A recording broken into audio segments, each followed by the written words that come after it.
चलिए अब बात कर लेते हैं मुख्तार अंसारी की, क्योंकि मुख्तार अंसारी के मौत के बाद राजनेताओं का उसके घर पहुंचकर परिवार के प्रति संवेदना प्रकट करने का सिलसिला जारी है। और इसी कड़ी में आज एसपी अध्यक्ष अखिलेश यादव भी उनके पैतृक आवास जाकर अंसारी परिवार से मुलाकात की। ऐसे में अखिलेश यादव से अंसारी परिवार की इस मुलाकात को लेकर सियासी गलियारों में भी हलचल तेज है। देखिए ये रिपोर्ट।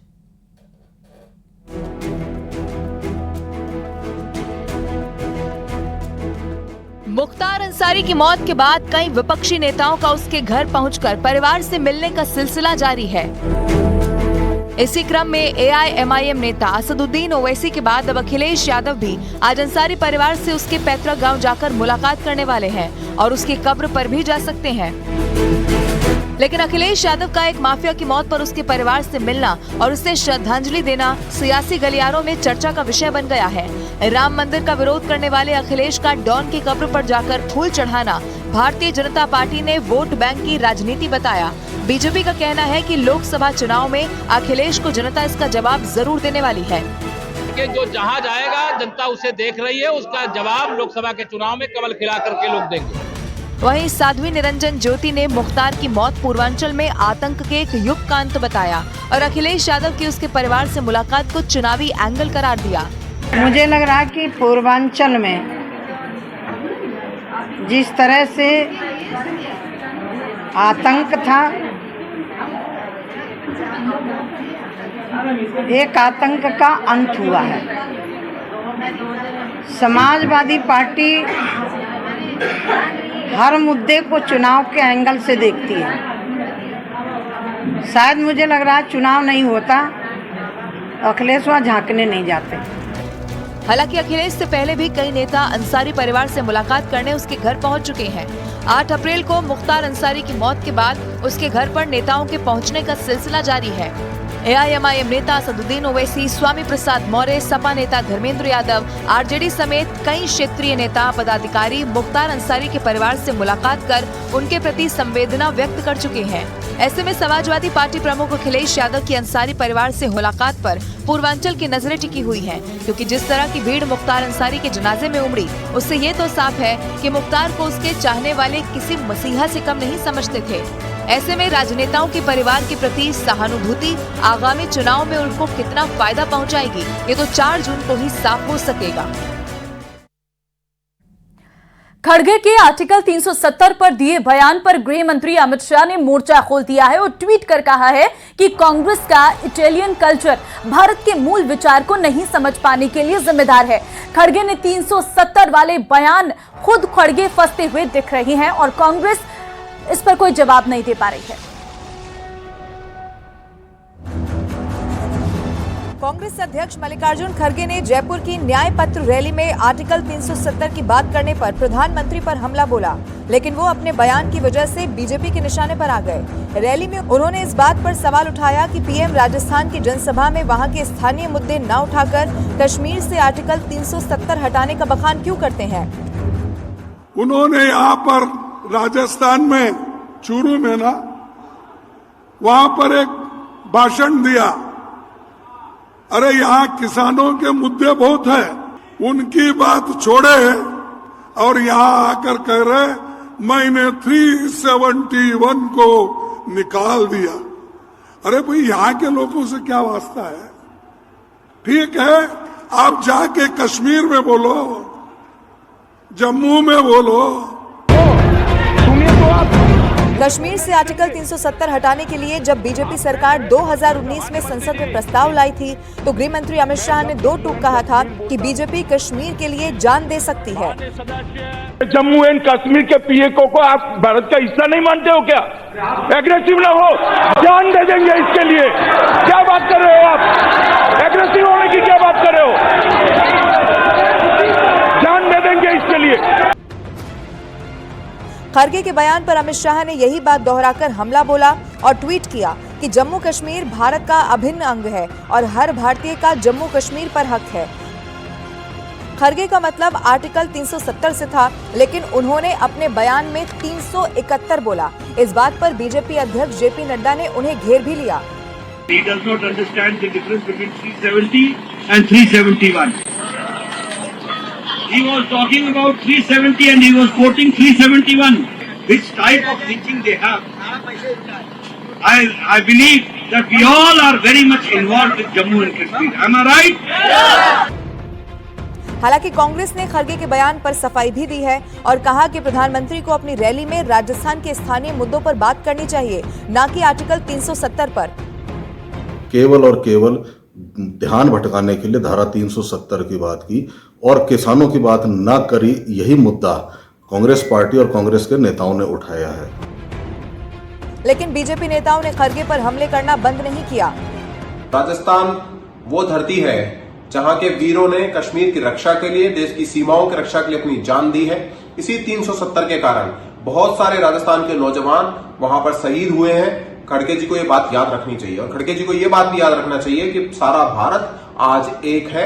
मोदी जी ने 370 को खत्म करके पूरे भारत को एक किया। कश्मीर के लिए हम जान भी दे देंगे, इस प्रकार से माननीय अमित शाह जी ने कहा है। तो स्वाभाविक बात है, कांग्रेस की सोच और भारतीय जनता पार्टी की सोच ये दर्शाती है कि ना तो कांग्रेस ने कभी कश्मीर को माना और भारतीय जनता पार्टी ने कश्मीर को अपना समझा। इससे पहले बीजेपी ने राहुल गांधी के शक्ति वाले बयान पर उन्हें आड़े हाथों लिया था और अब खरगे के बयान ने बीजेपी को एक बार फिर से कांग्रेस पर धावा बोलने का मौका दे दिया है।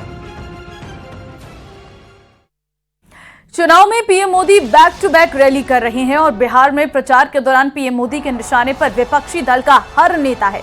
विकास का शोर, सनातन और राम मंदिर पर पार्टी का जोर पीएम मोदी के भाषणों का केंद्र बिंदु बन गया है।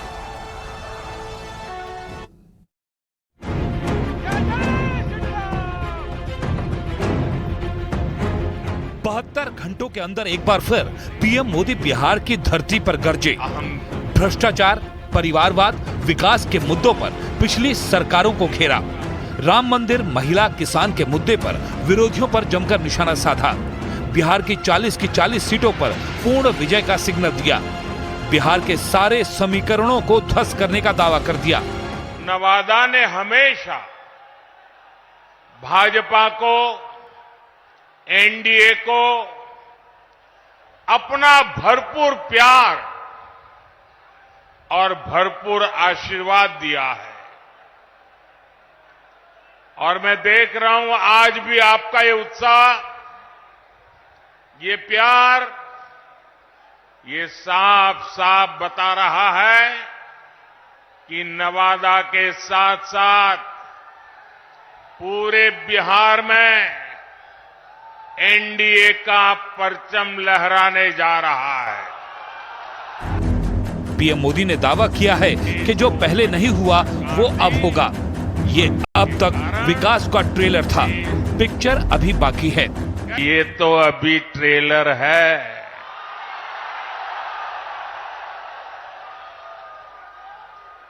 इतने से हमें रुकना नहीं है।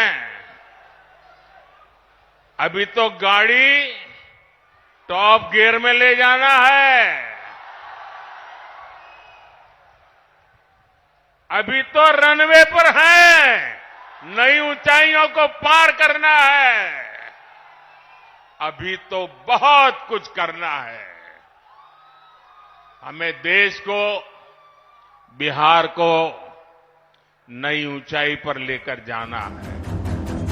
बिहार में भ्रष्टाचार और जंगल राज हमेशा से ही पीएम मोदी के निशाने पर रहा है और विरोधी पार्टियां पीएम मोदी के टारगेट पर। पीएम मोदी ने कहा कि सुशील मोदी के अथक प्रयास से बिहार जंगल राज से बाहर निकला। बिहार में एक वो भी समय था जब हमारी बहन बेटियों को सड़क पर निकलने से डर लगता था। नीतीश बाबू के प्रयासों से, हमारे सुशील मोदी जी के अथक प्रयासों से बिहार इस जंगल राज से बाहर निकला। अभी नीतीश जी विस्तार से बता रहे थे कि जंगल राज के समय शिक्षा की, स्वास्थ्य की, अन्य सुविधाओं की कैसी हालत थी। नीतीश जी के नेतृत्व में बिहार उन परिस्थितियों से बाहर निकला है। अब हर बहन के पास उसके इस भाई की मोदी की गारंटी भी है। मोदी इतने पर नहीं रुके। कांग्रेस, आरजेडी और इंडी गठबंधन पर भी पीएम मोदी के जुबानी तीर जारी रहे कि मोदी की नीयत साफ है। मोदी इसलिए गारंटी देता है क्योंकि वो गारंटी पूरी करने के लिए जी तोड़ मेहनत करता है। अहंकार में डूबे इंडी गठबंधन वालों को खुद को देश का परमानेंट शासक समझने वाले इंडी गठबंधन वालों को ये समझ नहीं आएगा। साथियों, चुनाव में झूठ बोलना, झूठ बोलकर वोट लेना इंडी गठबंधन वालों की पहचान यही है। चुनावी शोर के साथ पीएम मोदी ने अपने हर काम को पूरा करने की गारंटी दी थी। नवादा रैली के दौरान पीएम मोदी ने कहा कि 370 मेरी हर गारंटी का सबूत है। कश्मीर में 370 खत्म करने की गारंटी दी थी। नतीजा क्या हुआ? 370 गई कि नहीं गई? गई कि नहीं गई? ये बाबा साहब आंबेडकर के संविधान की बातें करते हैं, लेकिन ये इंडी गठबंधन वाले जवाब दें। इतने साल आपने राज किया, संविधान के नाम में गीत गाते रहते हो, लेकिन आपने जम्मू कश्मीर में बाबा साहब आंबेडकर का संविधान लागू नहीं होने दिया था। ये मोदी है जो बाबा साहब आंबेडकर के संविधान को जम्मू कश्मीर की धरती पर भी ले गया, इतने सालों के बाद ले गया। इतना ही नहीं, पीएम मोदी ने बिना नाम लिए कांग्रेस अध्यक्ष मल्लिकार्जुन खड़गे के बयान पर भी पलटवार किया। कांग्रेस के राष्ट्रीय अध्यक्ष छोटा पद नहीं है। उन्होंने अभी भाषण किया, उन्होंने ये कहा, और वो कहीं शायद राजस्थान में बोल रहे थे, उन्होंने कहा कि भाई ये राजस्थान में आकर के 370 का क्या लेना देना, मोदी यहां आकर के 370 की बात क्यों करता है। ये सुनकर के मुझे बहुत शर्म आई। दोस्तों, क्या जम्मू कश्मीर हमारा है कि नहीं है? जम्मू कश्मीर हमारा है कि नहीं है? कांग्रेस समझ ले, सुन ले, इसी कश्मीर की रक्षा के लिए मेरे बिहार के अनेक नौजवानों ने मातृभूमि के लिए सबसे बड़ा बलिदान दिया है। कि हिंदुस्तान के उस कोने को क्या लेना देना, उस कोने को क्या लेना देना, ये टुकड़े टुकड़े करने वाली गैंग का प्रताप है कि ये लोग ये भाषा बोलने लगे हैं।